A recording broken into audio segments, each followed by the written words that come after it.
बहुत बहुत धन्यवाद योगेश जी। आज के इस भव्य समारोह के अध्यक्ष परम आदरणीय महेश चंद्र द्विवेदी जी, आज के इस कार्यक्रम की मुख्य अतिथि प्रोफेसर उषा सिन्हा साहिबा, इस समारोह में वरिष्ठ साहित्यकार नरेंद्र भूषण जी, साहित्य पर गहरी नजर रखने वाले आचार्य ओम नीरज जी, उपेंद्र वाजपेयी जी और सभागार में उपस्थित लखनऊ के वरिष्ठ साहित्यकार सभी जन, मैं सबसे पहले बधाई देना चाहता हूं योगेश जी को और जिनकी कृतियां यहाँ लोकार्पित हुई हैं उन्हें। ये नव सृजन प्रकाशन जिसने अभी अभी शुरुआत की है, अभी स्वयं उन्होंने बताया कि 6 महीने में 6 कृतियां, इसमें 5 कृतियों का लोकार्पित हुई। किसी ने अभी कहा कि अगले कार्यक्रम में यानी अगले साल जो होगा उसमें 36 कृतियां हो सकती हैं। तो मेरा उनसे निवेदन है कि अगर आप 36 कृतियां करें तो समय भी 11 से 11 तक का करें, क्योंकि जो कृतियां हैं उसके साथ इंसाफ तभी हो सकता है कि जब तक उस पर बोला ना जाए तब तक उसके साथ इंसाफ जो है वो नहीं हो पाएगा। आज की जो कृतियां यहाँ लोकार्पित हुई, मैं पहले समझता था कि योगेश जी दर्शन शास्त्र के विद्यार्थी हैं, साहित्य में शहर की बहुत ही नामवर शख्सियत सत्य जी उनके शिष्य हैं। उनके सामने और उनके जाने के बाद वो साहित्य में विलीन है, लेकिन सरकार में भी वो इतनी पैठ रखते हैं, मुझे इसका अंदाजा नहीं था।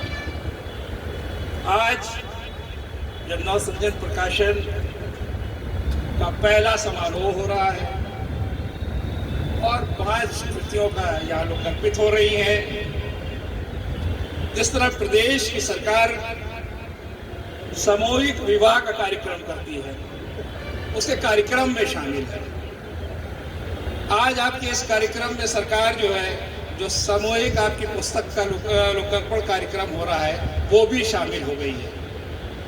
वो इसलिए पूरे लखनऊ में, और लखनऊ नहीं बल्कि जहां जहां तक मेरी नजर जाती है, कोई ऐसा चौराहा नहीं है जहां पुस्तक रखी गई हो।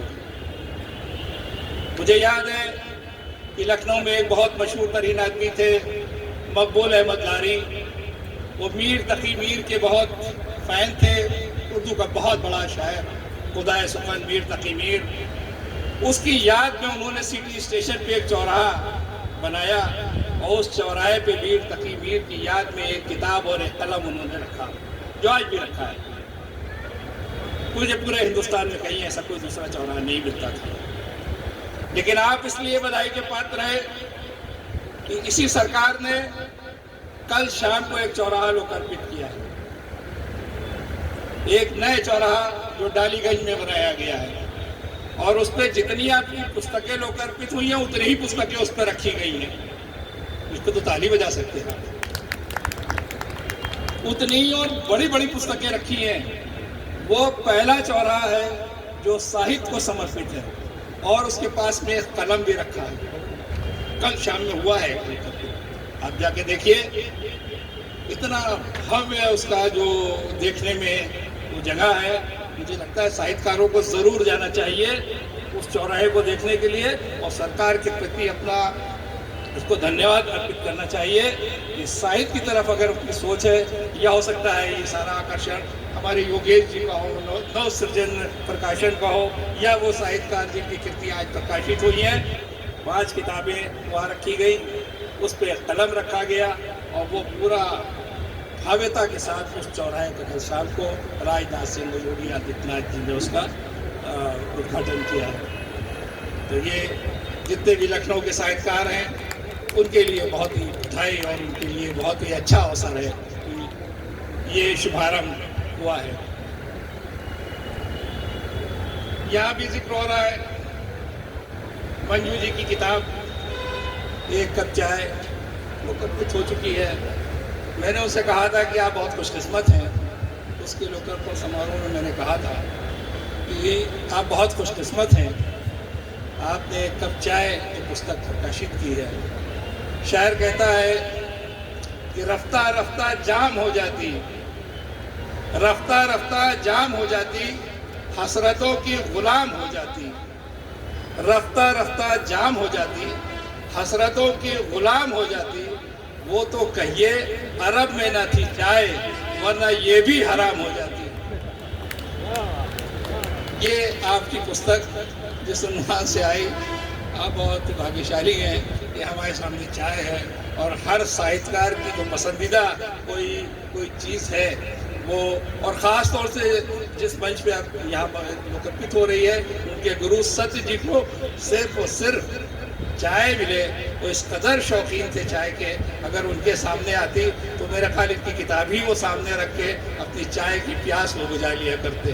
और बहुत बधाई दे रहा हूँ आपको कि आपकी बहुत अच्छे उन्वान से आपकी लघु कथा की ये पुस्तक आई है। यहाँ पे ये सवैया चंद अभी बहुत कुछ बोल गए, सत्योपथिक जी बोल गए, और फिर आचार्य ओम नीरव और आपके नरेंद्र जी के बोलने के बाद तो कुछ बचा ही नहीं है। उन्होंने तो जितना मुख्तसर, जितना शार्ट में किताबों पे हो सकता था उन्होंने बोला। ये सवैया छंद जो 200 छंद है, इसमें बहुत अच्छी तरह से लिखे भी गए हैं, खूबसूरत इसका इस तरीके से इसको छापा भी गया है। और पुस्तक किसी प्रकाशक के लिए बहुत ही मतलब जब किताबें छपें तो इसमें गलतियां ना हो, ये देख के बहुत ही खुशी होती है।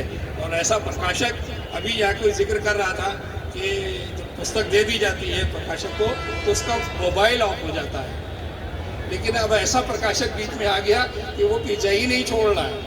वो आपको इतने फ़ोन कर रहे हैं, किताब से ज़्यादा आपसे ज़्यादा वो जल्दी में है। ये पहली बार ऐसे देखने को हो रहा है। लेकिन मेरी उनसे शिकायत है, उन्होंने हमें तो अपने एक मित्र में फंसा दिया। हमारी 15 किताबें उनके पास चली गई, 3 किताबें दिल्ली के प्रकाशक के पास है। अब ना वो मिल रहे हैं ना उनका फ़ोन मिल रहा है। और उसके बाद इन्होंने अपने नवसृजन प्रकाशन का शुभारंभ किया। अब मैं परेशान हूँ कि वो पांडुलिपियाँ जो उनके पास चली गई वो इधर जाए या उधर जाए या मैं किधर जाऊँ। इन्होंने मुझे पसुपेश में डाल दिया। मैं पहले समझता था ये बहुत मेरे हितैषी हैं, लेकिन अब मुझे लग रहा है कि इतना अच्छा प्रकाशन इन्होंने शुरू करने से पहले मुझे कहीं और क्यों फंसा दिया। मैं इस पर मेरा ख्याल शोध कुछ रिसर्च का ये मौजू है। मुझे लगता है कि मुझे इन्होंने कहीं और भेज दिया और खुद इतनी बढ़िया ये प्रकाशन का शुभारंभ कर दिया। ये बहुत अच्छा। मैं श्री कृष्ण द्विवेदी ब्रजेश जी की बहुत अच्छी पुस्तक है। इसमें चिट्ठी पे गलती जरूर रह गई है, लेकिन ये किताब बहुत अच्छी। और सवैया चंद जिस तरह से अच्छे उन्होंने पढ़े, राष्ट्र को समर्पित, देश को समर्पित, और बहुत ही खूबसूरत उनका लबो लहजा, बहुत अच्छे अंदाज में उन्होंने पढ़ा। मैं दिल की गहराइयों से उन्हें बधाई देता हूँ। और विप्लव जी की किताब है, ये डॉक्टर सुषमा सौम्या जी, जिन्हें बहुत ज़माने से देखता हूँ। सत्य जी का कोई कार्यक्रम ऐसा नहीं होता था जिसमें सुषमा सौम्या जी ना हो। सुषमा सौम्या जी का कमाल ये है कि ये साझा का संकलन है। इनके जो पति जो हैं विप्लव जी, उनके साथ उन्होंने साझा किया। ये बहुत कमाल का काम किया कि किसी और से साझा नहीं किया, अपने पति देव के साथ अपना साझा संग्रह निकाला है। और अभी वो खुद पढ़ के चली गई और आप लोगों ने उतना उस पर ध्यान नहीं दिया, उतनी ताली वाली नहीं बजाई इस पर कि वो आपके हित की बात कर रही है इसमें कि सुन लो कुबेर, मत करो देर। हमारे पास जो साहित्यकार हैं उनके पास सरस्वती का वरदान है, लेकिन लक्ष्मी से बहुत दूर रहते हैं। लेकिन वो आपकी बात करके चली गई यहाँ कि सुन लो कुबेर, मत करो देर, हे धन कुबेर, मत करो देर। आपके लिए और ये नवसर्जन प्रकाशन के लिए है कि आपके पास धन जितनी जल्दी आएगा उतनी जल्दी आपकी कृतियाँ जो है वो प्रकाशित होंगी। बहुत ही अच्छी इसमें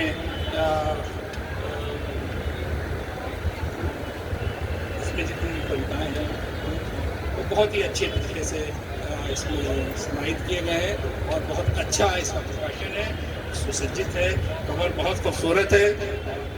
विप्लव जी का मैं पहले से मैं उनके साहित्य को बहुत अच्छा मेरे सामने से गुजरा हुआ है, मैं उनको दिल की गहराइयों से बहुत मुबारकबाद पेश कर रहा हूँ इसके लिए।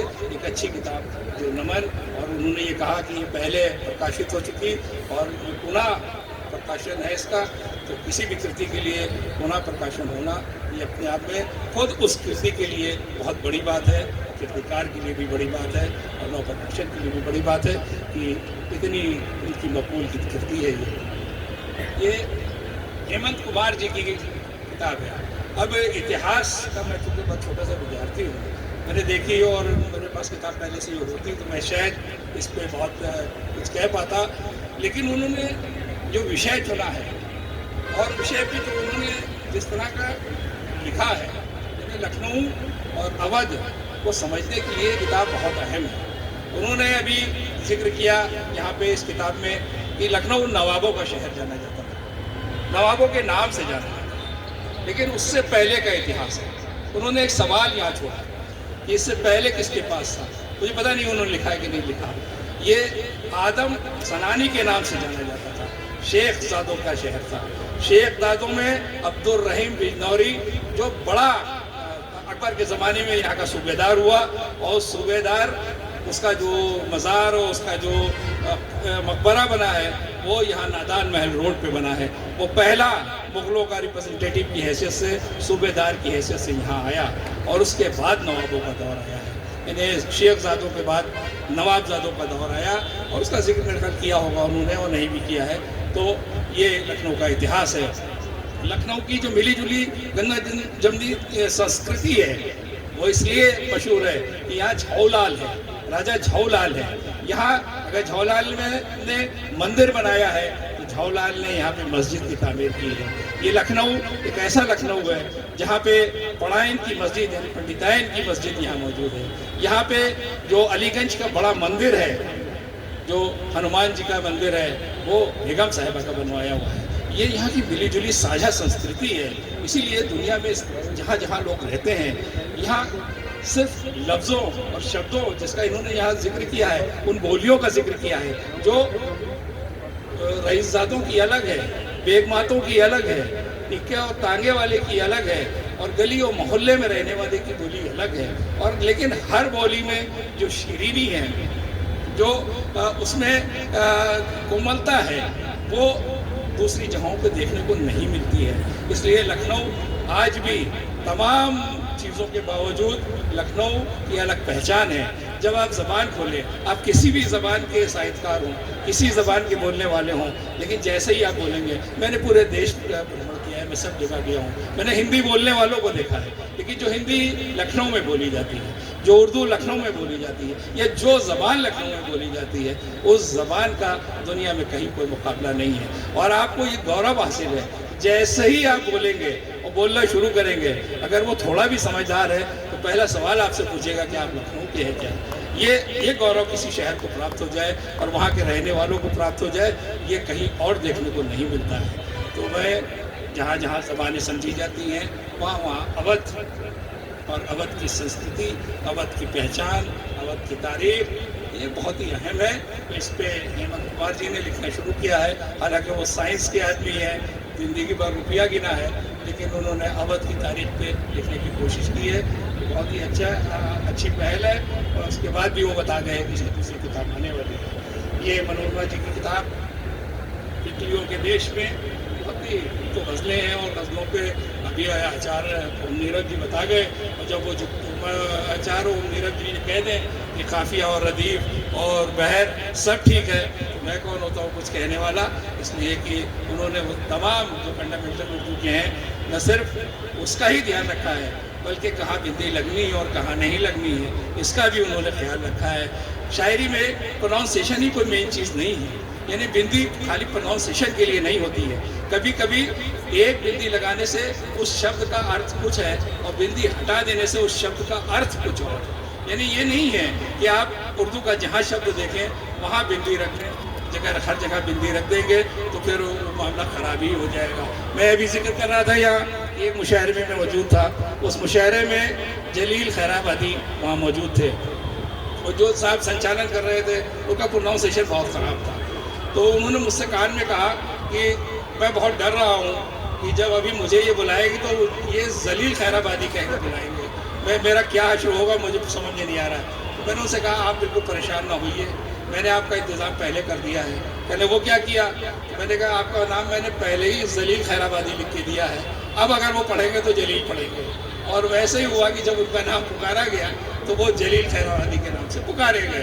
तो उन्होंने कहा साहब आपने तो कमाल ही कर दिया, बहुत पढ़ने के बाद बहुत खुश हुए हमसे कि ये तो आपने बिल्कुल, अरे मैं तुम्हें जानता हूँ और स्टेज पे रहता हूँ तो मुझे इसका अंदाज़ा है। तो बिंदी कहाँ लगनी है और कहाँ नहीं लगनी है, और बिंदी लगा देने के बाद भी उसका प्रोनाउंसिएशन हमें कैसे करना है, अगर वो आप करेंगे तो मेरे ख्याल साहित्य में जो भाषा आप इस्तेमाल कीजिए, जिस भाषा में आप साहित्य अपना रखिए, क्योंकि आप जो आज लिख रहे हैं ये साहित्य आज का दर्पण है, लेकिन कल भी लोग इसमें अपना चेहरा देखेंगे, कल के लिए लिखा जाएगा।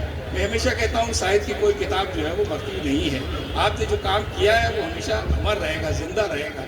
जब तक इसका एक पन्ना भी किसी के हाथ में रहेगा तब तक आप भी जिंदा रहेंगे और आपका काम भी जिंदा रहेगा। इसलिए जब बोलने को आप कुछ भी बोलते रहिए, लेकिन लिखने में आप बहुत ध्यान दीजिए। जो किताबें हैं आज हमारे सामने जो बड़ी हम कहते हैं कि साहब ये गालिब हैं, ये मीर हैं, ये फना हैं, इतने बड़े लोगों का जब हम जिक्र करते हैं तो वो इसलिए नहीं जिंदा है कि वो बड़े शायर थे, इसलिए जिंदा है कि जो उनका साहित्य है हमारे पास है वो आज भी हम उसके मुकाबले का कोई साहित्य नहीं पेश कर पा रहे हैं। इन्होंने लखनऊ के आम का जिक्र किया है हेमंत जी ने, और देखिए उसको उन्होंने शायरी का इस्तेमाल किया, देखिए अभी याद आ गया। इसमें उन्होंने लखनऊ अपने आम के लिए भी अपनी अलग शनाख्त, अपनी पहचान रखता है। दुनिया में जहाँ जहाँ आम पाए जाते हैं लखनऊ की अलग अपनी पहचान है, और बहुत गर्व के साथ जो है वो लोग लखनऊ के आम को जो है वो देखते और पसंद करते हैं। हालांकि अब आम खाली आम जो है वो अच्छा देखने में लगे ये तो अच्छी बात है ही है, लेकिन खाने का भी सलीका आम का होना चाहिए। मैंने किसी एक फॉरेन में कभी गया था कहीं किसी मुल्क, तो मैं वहाँ आम ले गया, उसने मुझसे मंगाए थे, मैं लेके गया और मैंने जब आम दिए और मैं समझा था कि ये दूसरी मुलाकात में हमसे कहेगा कि तो लखनऊ के आम है, ये तो बहुत अच्छे थे, ये बहुत मीठे थे, बहुत अच्छे थे, इतना दुनिया की तारीफ करेगा। लेकिन जब दूसरी मुलाकात हुई इनकी मोहतरमा उनके साथ थी तो उन्होंने कुछ भी जिक्र नहीं किया उस आम के बारे में। तो मुझे जिज्ञासा होने लगी कि मैं तो इनके लिए वहाँ से कितनी मुश्किल से आम लेके आया था और इन्होंने कोई तारीफ भी नहीं की, कुछ जिक्र भी नहीं कर रही है कि उस आम का हुआ क्या। तो फिर थोड़ी देर के बाद मुझे होते होते मैंने पूछ ही लिया कि भाई वो आम आपके लिए लाए थे, वो आम आपको कैसे लगे? तो उन्होंने कहा कि बहुत कड़वे थे। कड़वे थे? कहा बहुत कड़वे थे वो आम। तो हमने कहा कड़वे कैसे थे? अब मैं चकरा गया, किया था मैंने कि वो मुझसे ऐसा कहेंगे। मैं बिल्कुल मैं खुद मलियाबाद के आसपास हूँ, तो मैं वहाँ का सबसे टॉप का आम लेके गया था और उन्होंने कह दिया कड़वे। फिर मैंने पूछा अच्छा आपने कैसे खाए थे? तो कहा जैसे आपने दिया था, जैसे अमरूद खाते हैं वैसे आम खा लिया। तो अगर अमरूद की तरह आप आम खा लेंगे यानी उसके छिलकों समेत आपने खा लिया तो वो आपको कड़वा ही लगेगा। तो आपको हर चीज़ का सलीका होना चाहिए कि आम ऐसे भी खा लेंगे तो अच्छा लगेगा, लेकिन आम को तो आपको छील के ही खाना होगा। इन्होंने जिक्र किया इसमें अकबर इलाहाबादी का। अकबर इलाहाबादी के शेर कोट किए हैं, देखिए कि नामा न कोई यार का पैगाम भेजिए, नामा न कोई यार का पैगाम भेजिए, इस फसल में भेजिए तो बस आम भेजिए, ऐसा ज़रूर हो कि उन्हें रख के खा सकूं, पुख्ता अगरचे 20 हो तो 10 खाम भेजिए, यानी अगर पक्के 20 हो तो 10 कच्चे भी साथ में हो। मालूम ही है आपको बंदे का एड्रेस, सीधे इलाहाबाद मेरे नाम भेजिए। तो आम की एक अलग पहचान है और लखनऊ का आम का उन्होंने अच्छे से जिक्र किया। और वहीं उन्होंने गालिब के शेर इसमें कोट किए, जो आम में है वो लबे शीरी में नहीं रस, जो आम में है वो लबे शीरी में नहीं रस, रेशों में है जो शेख की दाढ़ी से मुक़द्दस, आते हैं नजर आम तो जाते हैं बदन कस, लंगड़े भी चले आते हैं खाने को बनारस। फोटो में हसीनों के जो हमरस का मज़ा है, ये फल किसी आशिक की मोहब्बत का सिला है। आमद से दशहरी की है मंडी में दशहरा, आमद से दशहरी की है मंडी में दशहरा। हर आम नजर आता है माशूक का चेहरा, हर आम नजर आता है माशूक का चेहरा। एक रंग में हल्का तो एक रंग में गहरा। एक लंबी की शायरी है गालिब की, तो उन्होंने पेश किया। बिल्कुल चूँकि हम लोग आम के बिल्कुल करीब हैं और हमारे सामने है, और इसलिए मुझे लगा कि ये शेर पढ़ लें। मैंने कभी कहा था कि गालिब चचा बता गए, मैं जो ये देखे कि गालिब चचा बता गए शाकिर ज़माने को, गालिब चचा बता गए शाकिर ज़माने को। हर एक फल है भतीजा सबका चचा है यार, सबका चचा है आम। तो आम की अलग अपनी पहचान है, उन्होंने इसमें जिक्र किया। आम पे इतनी शायरी गालिब की, जोश की, और तमाम शायरों ने जो आम के बारे में किया उसका उन्होंने विस्तार से इसमें जिक्र किया। मैं एक बार फिर जितनी किताबें यहाँ लोकर्पित हुई हैं उसके लिए बधाई नव प्रकाशन को दे रहा हूँ, नवसृजन प्रकाशन को, और विशेष तौर से योगेश जी को कि जिस तरह उनके ख्याति हो और जिस तरह विशेषज्ञ बताए गए समारोह के, वो लोकार्पण समारोह के, उसी तरह अभी बता गए कि शायद प्रकाशन में भी उनकी लोकप्रियता वैसी ही होगी। और हम सबका आशीर्वाद है, हम लोग को शुभकामनाएं उनके साथ हैं कि नवसृजन प्रकाशन जिस तरह से इतनी जल्दी इसने अपनी पहचान बनाई है, लेकिन जैसे है, मैं सिर्फ इतनी दुआ के साथ कि वो जैसे हैं वैसे रहे, जैसे प्रकाशक हैं वैसे ना हो जाए। बहुत बहुत धन्यवाद।